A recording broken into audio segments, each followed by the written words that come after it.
Jadi saya kira program pemerintah ini memang perlu kita apresiasi, saya kira cukup efektif, tapi apakah memilih atas dasar, kualitas atau bukan, atas kemauan sendiri dengan referensi yang ada, atau hanya ikut-ikutan aja. Pilkada 2024 adalah momentum penting bagi bangsa Indonesia untuk melanjutkan perjalanan demokrasi yang sudah kita bangun bersama. Di tengah berbagai tantangan dan dinamika politik, partisipasi generasi muda menjadi kunci untuk memastikan bahwa suara dan aspirasi seluruh lapisan masyarakat terwakili dengan baik. Generasi muda, sebagai agen perubahan dan penerus bangsa, memiliki peran vital dalam menentukan arah pembangunan dan kebijakan yang akan diambil oleh para pemimpin daerah. Namun masih terdapat sejumlah hambatan dalam mendorong keterlibatan para generasi muda dalam jalannya pesta demokrasi. Mereka masih menganggap peran mereka minim dan hanya dijadikan objek politik saja, tanpa diberikan pendidikan politik yang berkelanjutan. Oleh karena itu, penting bagi kita semua untuk mendorong partisipasi aktif mereka dalam Pilkada 2024. Dengan edukasi yang tepat, akses informasi yang mudah, fasilitasi keterlibatan langsung, pemberdayaan melalui inovasi, serta dukungan dan pendampingan yang baik, kita bisa mendorong partisipasi aktif generasi muda dalam gelaran Pilkada serentak 2024 nanti. Untuk membahas hal ini lebih mendalam, kali ini kita akan mendapat insight dari Mukadim yang merupakan seorang akademisi di salah satu universitas di Jakarta.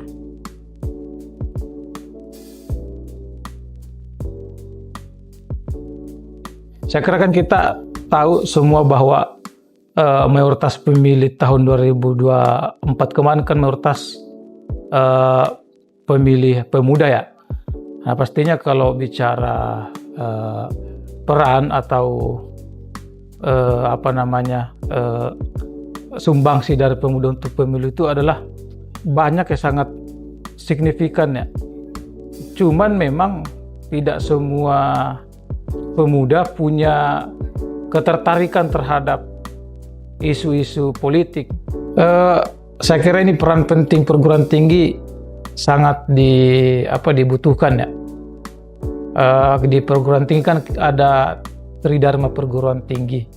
Salah satunya yang wajib dilaksanakan adalah pengabdian kepada masyarakat. Nah, program pengabdian ini harusnya atau sebenarnya sudah berjalan beberapa, misalnya di UNAS sendiri, himpunan-himpunan itu rutin melakukan sosialisasi politik ke daerah-daerah atau pengabdian masyarakat ke daerah-daerah.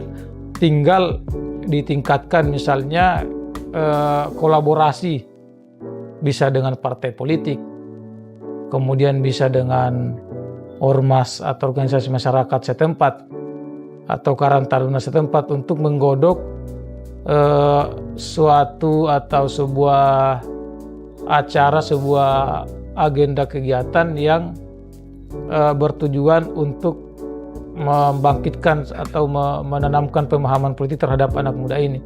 Karena kalau tidak ada program pendekatan secara langsung seperti itu, saya kira untuk menyadarkan pemuda tentang pentingnya politik agak susah. Yang tadi intinya adalah kolaborasi antara lembaga pendidikan tinggi bisa dengan partai politik, bisa dengan penyelenggara pemilu, bisa juga dengan ormas-ormas atau kelompok pemuda di daerah masing-masing. Biasanya daerah tuh ada forum komunikasi A, forum komunikasi B, atau forum pemuda B, itu bisa diajak tuh.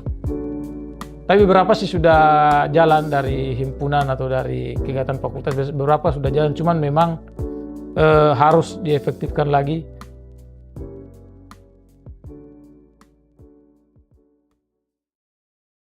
Baik, saya kira kalau keterlibatan mereka memilih, saya kira tidak bisa diragukan lagi, karena kan kemarin laporan atau data yang golput tidak terlalu banyak. Meskipun di situ tidak dirinci mana pemuda mana enggak, tapi seenggaknya kita bisa melihat bahwa golongan putih ini yang enggak memilih ini jumlahnya tidak signifikan. Artinya kemauan mereka untuk memilih itu sudah terbentuk. Tapi apakah memilih atas dasar kualitas atau bukan, atas kemauan sendiri dengan referensi yang ada, atau hanya ikut-ikutan aja. Nah, salah satu cara yang bisa kami dorong untuk agar anak muda ini memilih dengan pertimbangan yang tadi, yang pertimbangan ide dari calonnya adalah, pertama, harus melek politik, harus sering membaca atau melihat konten-konten di medsos yang kira-kira berbau dengan politik. Kemudian kalau bisa ikut sosialisasi pemilih pemula yang biasanya diadakan oleh KPU, Bawaslu, kabupaten, kota, provinsi.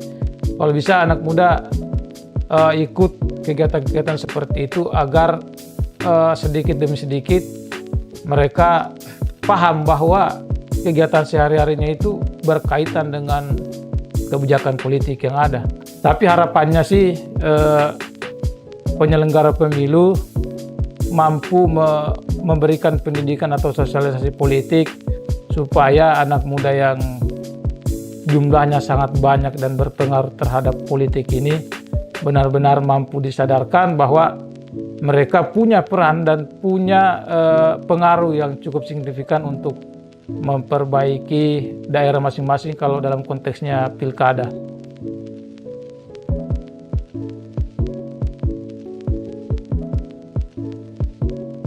Oke, kita akan tahu kalau ada program dari KPU kemudian dari Bawaslu, itu sosialisasi pemilih pemula dilaksanakan serentak di mana-mana.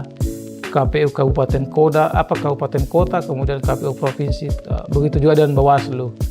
Jadi saya kira program pemerintah ini memang perlu kita apresiasi, dan kita juga lihat jumlah yang daftar PPS juga banyak. Saya kira cukup efektif. Kalau dari segi itu, kemudian yang bikin relawan juga banyak, anak muda bikin relawan calon kepala daerah A, calon kepala daerah B. Saya kira itu kan banyak tuh di mana-mana. Kalau dari segi itu kita bisa katakan cukup signifikan atau cukup efektif program pemerintah atau upaya pemerintah terhadap memfasilitasi atau mengajak pemuda dalam mensukseskan pilkada. Saya kira kalau dari segi itu kita sepakat. Nah, kalau bisa KPU Bawaslu itu mengadakan atau terjun langsung ke lapangan, apalagi kan konteksnya pilkada.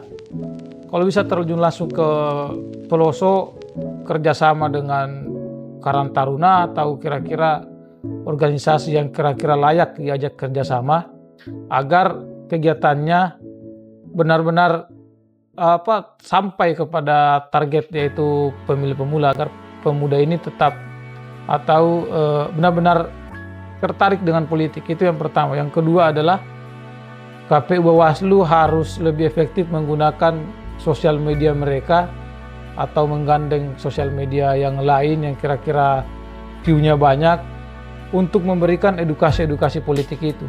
Karena anak muda kan dia banyak aktif di sosmed. Nah, ada baiknya Bawaslu, KPU programnya itu juga diseriuskan pada program kampanye atau sosialisasi digital. Saya kira akan sedikit lebih efektif karena anak muda kan dia pengguna sosial media. Saya kira itu.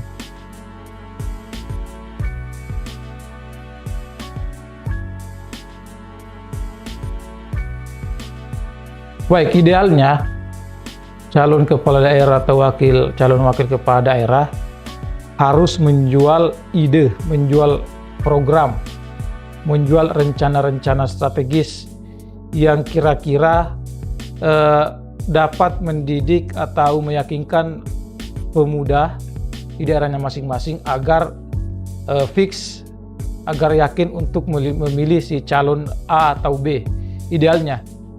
Tapi kenyataan lapangan tidak seideal itu. Artinya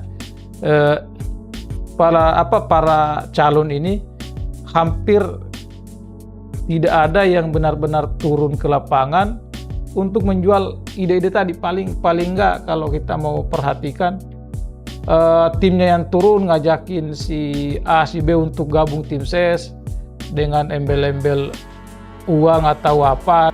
Nah, inilah yang sebenarnya merusak pemahaman politik pemuda kita, akhirnya kan tertanam di mindset anak-anak muda itu bahwa politik itu ya bicara uang, bicara kepentingan. Nah, ini saya kira tantangan utama ya di dunia politik. Dunia pendidikan sendiri yang sering digarisbawahi adalah adanya klarifikasi yang ketat atau persyaratan yang ketat bagi para calon kalau mau mencalonkan diri. Itu metode yang paling efektif.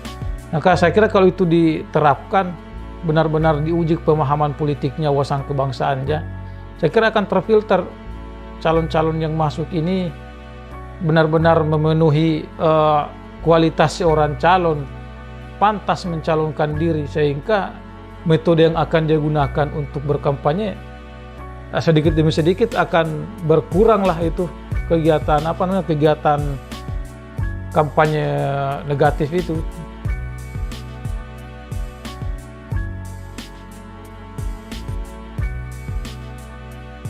Ya, yang pertama adalah pemahaman tentang politik itu sendiri. Anak muda, apapun kelompoknya, harus paham bahwa apa yang dia gelutin itu erat kaitannya dengan politik. Misalnya anak bola atau anak basket, kebijakan sepak bola misalnya, harusnya anak muda mampu memahami bahwa kebijakan sepak bola itu adalah produk politik. Sehingga dengan begitu mereka sadar akan pentingnya ide atau program dari calon pemimpin yang akan dia pilih. Cuman kan proses dalam memahami ini yang menjadi tantangan. Saya kira kita semua sepakat bahwa kesadaran terhadap itu yang masih sangat kurang di kalangan anak muda kita. Tapi solusinya untuk itu adalah pemahaman terhadap politik sendiri. Nah, harusnya partai politik kemudian calon itu bisa melakukan pendidikan politik, apalagi kan kalau kita tahu salah satu fungsi partai kan dia pendidikan politik. Idealnya seperti itu, cuma